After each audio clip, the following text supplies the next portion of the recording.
welcome to Messiah TV, the voice of all nations. Today we are going to talk about the Moses.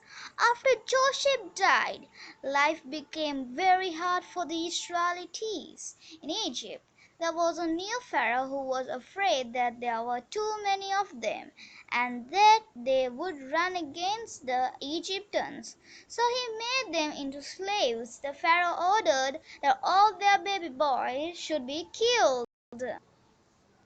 One mother just hid her baby in a basket beside the river, where Pharaoh's daughter found him. Pharaoh's daughter waited to save the baby life, so she took him to live with her in the palace. She named him Moses and asked Jobed to be his nurse. She didn't know that Jobed was Moses' real mother. It was God's plan that the boy should grow up with his mother beside him. As Moses grew up, his mother secretly told him that he was an Israelite. One day Moses attacked cruel Egyptian master who was beating an Israelite slave. He knew he would be punished by a Pharaoh for helping an Israelite. So he ran away to live as shepherd in a desert. Many years later, God spoke to Moses, "I am the God of Abraham, Isaac, and Jacob." He said, "I have seen how my people are suffering. I want you to go back to Egypt. Tell Pharaoh that he must free the Israel and let them leave Egypt." Moses was scared to go back to Egypt, but he could not refuse his God.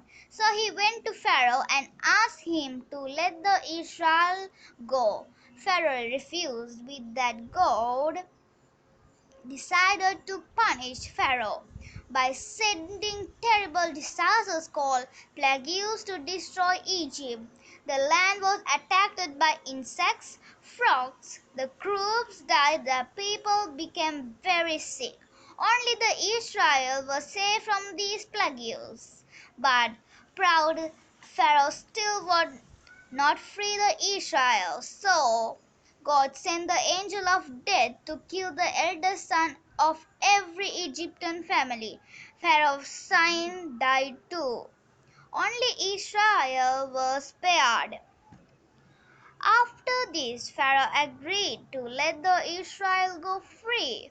But then he changed his mind and set his soldiers to capture the sea.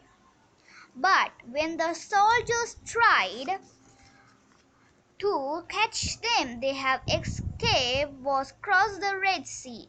Moses stretched out of his arms and God parted the water so that they could cross safely in the desert on the other side.